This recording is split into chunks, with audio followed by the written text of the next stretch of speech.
Assalamualaikum warahmatullahi wabarakatuh. Halo Bapak Ibu guru hebat, salam guru penggerak.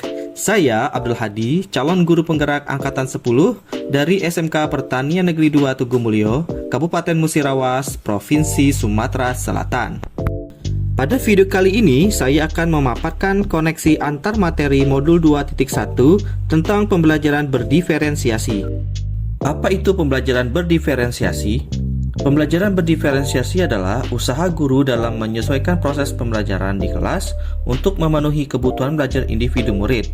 Artinya, pembelajaran berdiferensiasi adalah pembelajaran untuk mendukung semua murid di kelas kita. Setiap anak adalah unik, mereka punya kelebihan dan kekurangannya masing-masing. Setiap anak memiliki minat, gaya belajar, kebiasaan, pola pikir, dan kemampuan literasi yang berbeda. Nah, disinilah usaha guru untuk dapat memenuhi kebutuhan belajar murid yang berbeda-beda agar mereka merasa nyaman saat belajar di kelas dan tentunya tujuan pembelajaran dapat tercapai. Lalu, bagaimana cara untuk dapat melakukan pembelajaran berdiferensiasi di kelas? Agar dapat melakukan pembelajaran berdiferensiasi, guru harus memahami tujuan pembelajaran terlebih dahulu, mengetahui dan merekam kebutuhan belajar murid, menciptakan lingkungan belajar yang mengundang murid untuk belajar, melakukan manajemen kelas yang efektif, dan melakukan penilaian berkelanjutan. Berkaitan dengan kebutuhan belajar murid, guru harus memahami 3 aspek. Yang pertama, kesiapan belajar murid atau readiness.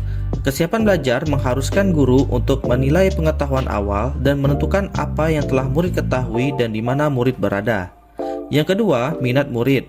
Minat setiap anak pasti berbeda-beda. Minat adalah salah satu motivator penting bagi murid untuk terlibat aktif dalam proses pembelajaran. Dan yang ketiga, profil belajar murid.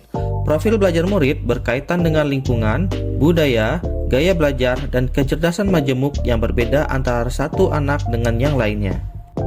Kebutuhan belajar murid dapat diidentifikasi berdasarkan cara-cara berikut ini.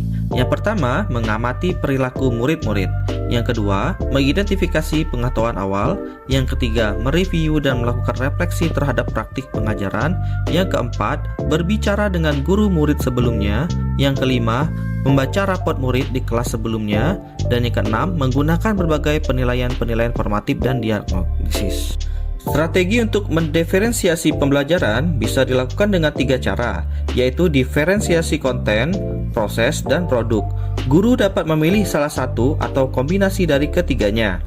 Diferensiasi konten berkaitan dengan apa yang kita ajarkan seperti materi, konsep, atau keterampilan yang perlu dipelajari berdasarkan kurikulum.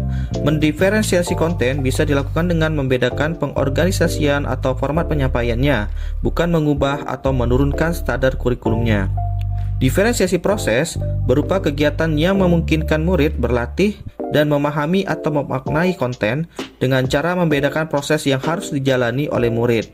Dan diferensiasi produk berupa bukti yang menunjukkan apa yang telah murid pahami dengan cara membedakan atau memodifikasi produk sebagai hasil belajar murid, hasil latihan, penerapan, dan pengembangan apa yang telah dipelajari. Adakah keterkaitan antara modul pembelajaran berdiferensiasi dengan modul-modul yang lain? Tentu saja ada. Untuk dapat melakukan pembelajaran berdiferensiasi, maka guru harus berusaha memenuhi kebutuhan belajar anak sesuai dengan kodrat alam dan juga kodrat zaman sesuai dengan filosofi Ki Hajar Dewantara. Dalam melakukan pembelajaran berdiferensiasi, seorang guru penggerak harus berpihak pada murid, reflektif, mandiri, kolaboratif, dan juga inovatif untuk dapat menciptakan pembelajaran berdiferensiasi agar dapat memenuhi kebutuhan murid. Dengan demikian, seorang guru penggerak dapat mewujudkan kepemimpinan murid dengan menuntun murid mereka belajar. Hal ini sesuai dengan nilai dan peran guru penggerak. Selanjutnya, pembelajaran berdiferensiasi pun dapat menjadi salah satu strategi untuk mewujudkan visi guru penggerak yang berpihak pada murid. Dalam pelaksanaan pembelajaran berdiferensiasi, antara guru dan murid harus ada kesepakatan kelas terlebih dahulu agar proses pembelajaran dapat berjalan dengan baik sesuai dengan nilai-nilai budaya positif. Bapak dan Ibu guru hebat, demikian yang bisa saya sampaikan pada video kali ini. Tetap semangat untuk selalu tergerak, bergerak, dan menggerakkan. Wassalamualaikum warahmatullahi wabarakatuh.